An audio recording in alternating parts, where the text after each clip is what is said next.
It started like any other evening. Dreary, uneventful, the kind of night where the hours feel heavy. I was heading home after a late shift, the streets deserted and blanketed in fog. As I approached my car, I noticed something tucked under the windshield wiper, a yellowed flyer, brittle at the edges. "Grand reopening of the Black Hollow Carnival. One night only," it read. Below that, in ornate, curling script, was a promise that felt more like a dare. Come see the wonders, the mysteries, the unforgettable. I turned it over in my hands, curious. No one ever mentioned a carnival in town, and certainly not one out near Black Hollow. The address listed was unfamiliar, a place so far off the beaten path that I had to squint to make sense of it. I should have thrown it away right then, but instead I stuffed it into my pocket.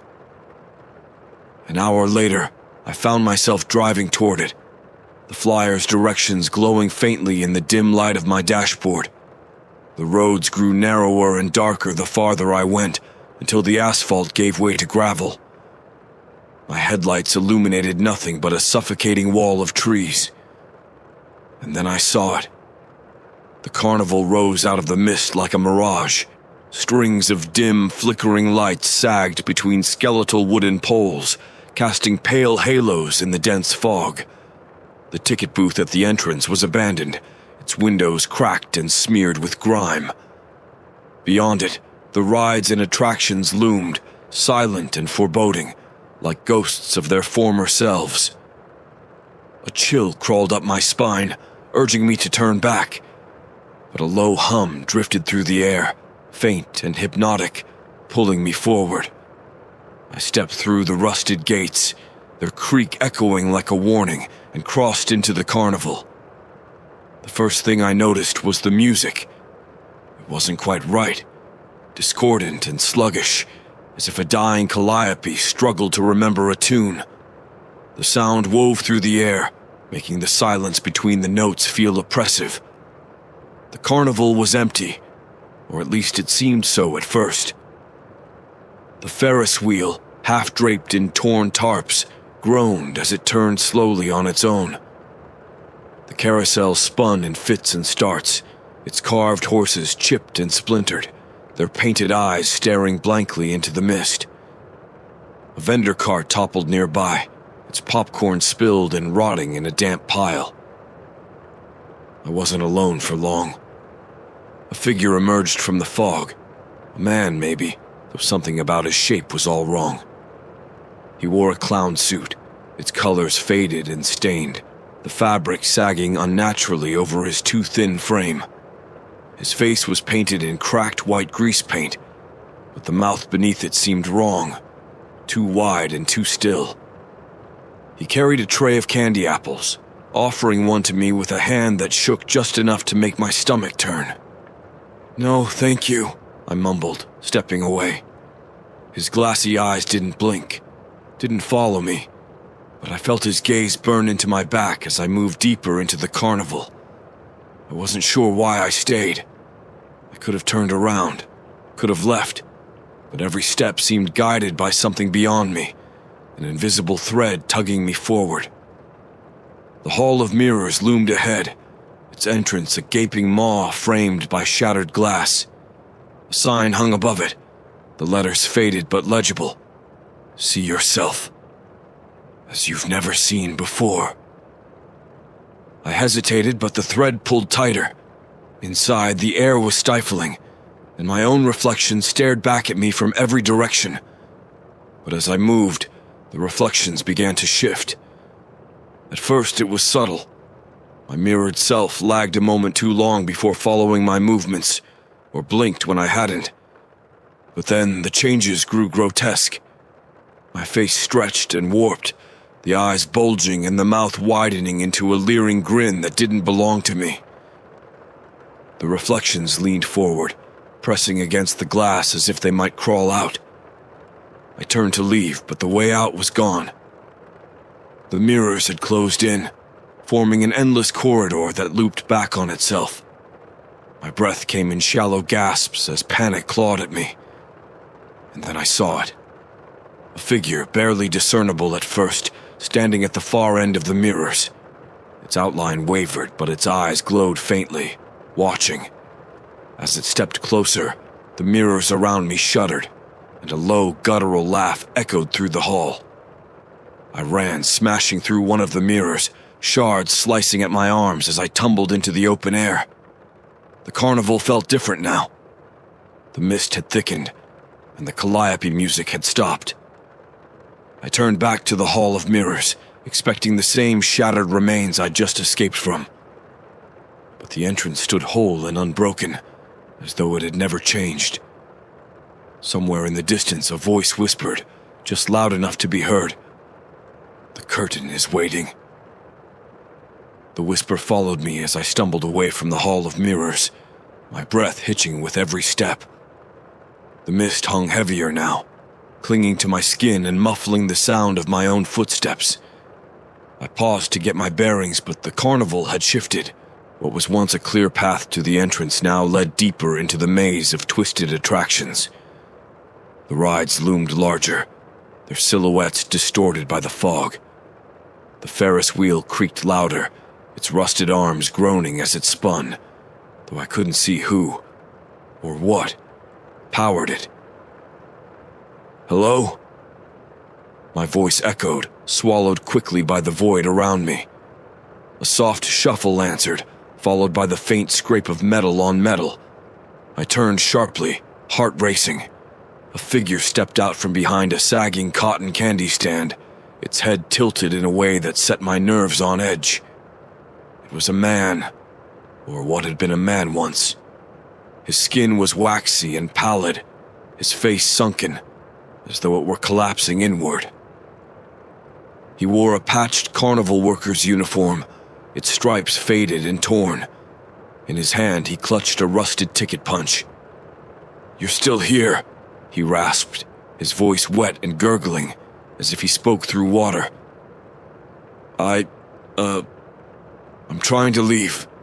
His cracked lips pulled into a grim facsimile of a smile. "There are rules," he said, his eyes flicking to the fog. "They keep you here unless you play. All of it is part of the game." "What game?" "I didn't sign up for anything." "You did," he whispered, pointing a trembling finger at my pocket. I reached in and pulled out the flyer. It was different now, the words shimmering faintly in the dim light. "One night only. All must participate." Beneath the original text was a new edition. "The endless curtain opens at midnight." "What happens at midnight?" I asked, though I wasn't sure I wanted to know. "The curtain decides who stays, who leaves."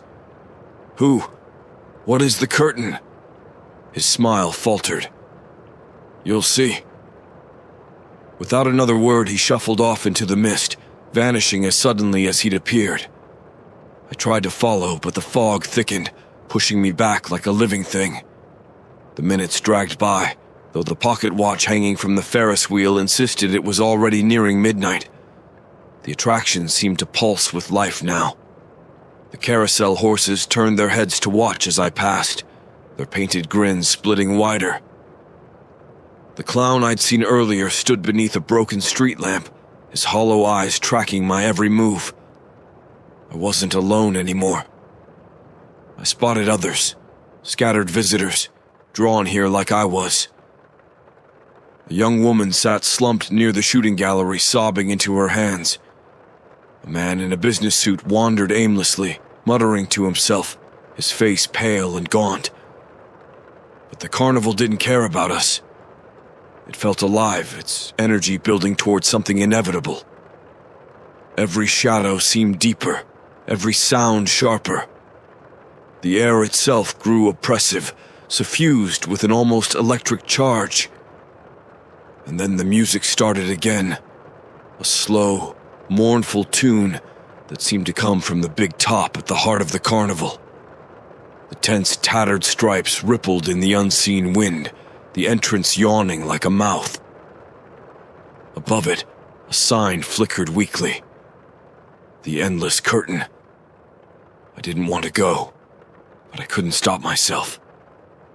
Something about the music, the low hum that thrummed in my chest, pulled me forward.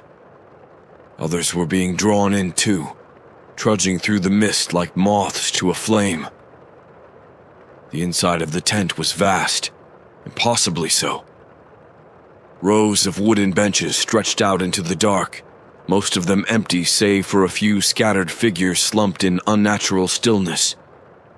The air was thick, carrying the scent of mildew and something metallic. At the center was a stage, its cracked floorboards bathed in faint, flickering light. Behind it hung the curtain, a massive expanse of crimson velvet that seemed to move on its own, as if breathing. It wasn't fabric, not entirely. Its surface rippled like liquid, faint shapes writhing beneath its folds. The clown stood at the edge of the stage now, his too wide grin splitting his face. He raised a skeletal hand, motioning for us to take our seats. Against every instinct screaming at me to run, I sat. The lights dimmed further, plunging the tent into near darkness. The curtain began to part, its folds peeling back with an awful wet sound. What lay beyond was wrong. It wasn't a stage, but a doorway, a portal into something vast and unknowable. A swirling void of shadow and faint, flickering light stretched endlessly, its edges alive with movement. Figures emerged, ghostly outlines of people, some screaming, others silent, their eyes wide with terror. They reached out, their hands twisting into impossible shapes, clawing at the edges of the curtain as if begging to be freed. The air grew colder, and a whisper filled the tent, low and unrelenting.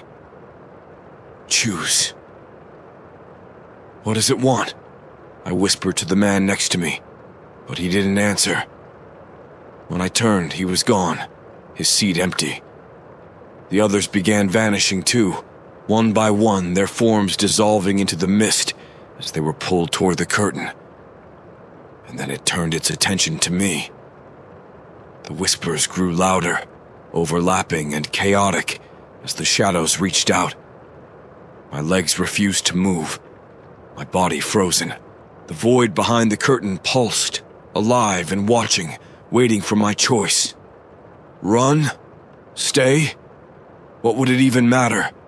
The void behind the curtain pulsed again, its whispers folding in on themselves, overlapping until they became a singular, thunderous voice. Step forward. Choose. The shadows writhed, lengthening into grotesque forms with hollow faces. They moved like smoke, flowing over the stage toward me.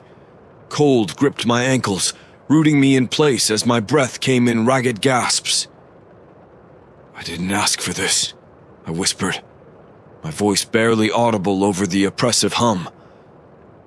Didn't you? The voice replied, though it didn't speak aloud. It slithered into my thoughts, coiling tightly around them. Images flashed in my mind.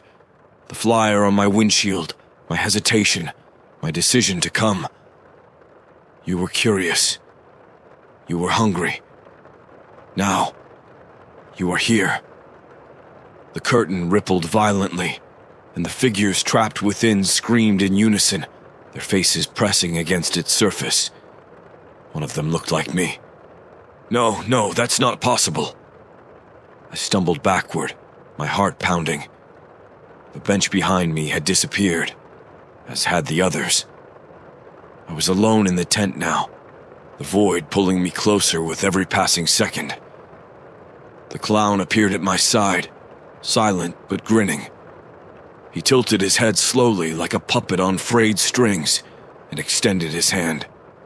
His fingers were thin, too long, his nails blackened and sharp. Take his hand. Accept the curtain and you will understand.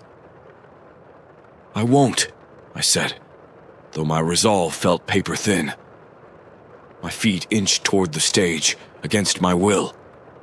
The void stretched out before me, its edges alive with faint, flickering shapes, the faces of those who had come before. I wasn't going to let it take me. My eyes darted around the tent, searching for anything. A lever, a door, some way out. Then I saw it. A faint seam in the fabric of the tent wall, quivering slightly as if it, too, were alive. The voice in my mind faltered, its grip loosening as I lunged toward the seam. The shadows screeched, their shapes unraveling into smoke as I clawed at the fabric. The clown's hand clamped down on my wrist, cold and unyielding, but I tore free with a strength I didn't know I had. The seam gave way, splitting open to reveal a dark, endless forest. I threw myself through the opening, the cold air biting at my face as I hit the ground. Behind me, the carnival let out an unearthly wail, its lights flickering madly. The tent collapsed inward, devoured by the void, and then the entire carnival was gone. I stumbled through the forest, eventually finding a road I recognized. The night had lifted, and the first streaks of dawn painted the sky. But it didn't feel like it was over. Even now, in the quiet of my home, I hear faint whispers when the room is silent. I see shadows flicker in the corner of my eye, and sometimes, just sometimes, I hear the distant, mournful hum of a calliope. The flyer is gone, but the memory remains. The carnival may be gone, but I know it's waiting. Someday it will call me back. It will.